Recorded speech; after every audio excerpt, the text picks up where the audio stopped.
To the family, to Jack and Chip and Jeff and Amy, the entire Carter family, Vice President Harris, members of the Cabinet, Leader Thune, my colleagues in Congress, and my fellow citizens.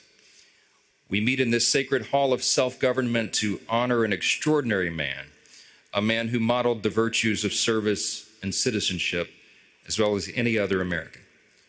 Surrounding us are the statues of those who gave their time, their energy, and their lives for the good of America. Before us lays a man who now joins their midst as a patriot, a veteran, a humanitarian, and the 39th President of the United States. When Jimmy Carter walked out on the east front of the Capitol and took his oath of office, I was just 4 years old, and he's the first president that I remember. Looking back, it's obvious now to me as an adult why he captured everyone's attention.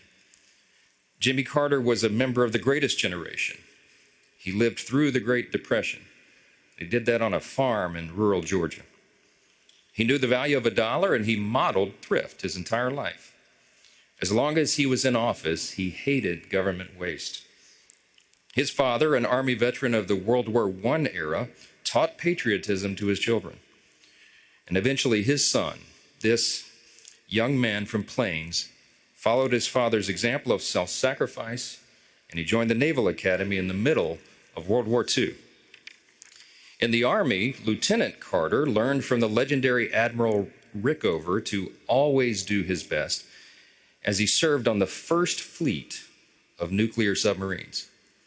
It's telling that today the USS Jimmy Carter, a top-secret attack submarine, now roams the oceans, bearing the name of the only president who served in such close quarters.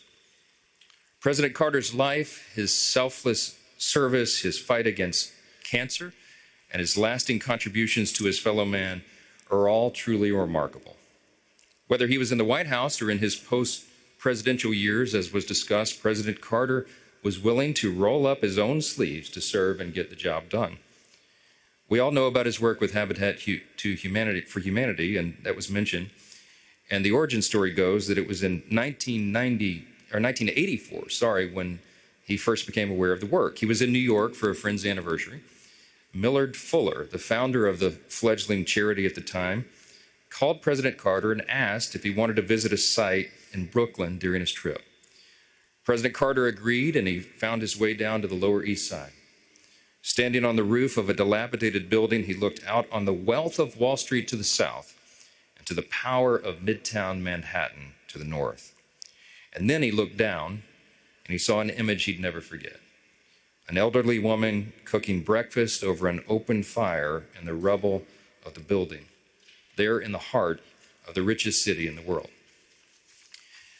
The Habitat for Humanity worker that was there with him turned to President Carter and said, if there's anything that you can do, we would take it. He said, if there's anything I can do, let me know. The worker said, well, maybe you can send some volunteer carpenters from your church. It was the very next day that President Carter called Habitat for Humanity and told them he was going to send some carpenters, all right, and that he himself would be one of them. And thus began his famous tradition of donating 1 week every year to build and restore homes for his fellow Americans. It's remarkable to think that one of the 45 men who has served as president, and one of the only 13 who held the role in the nuclear age, would humble himself to such service.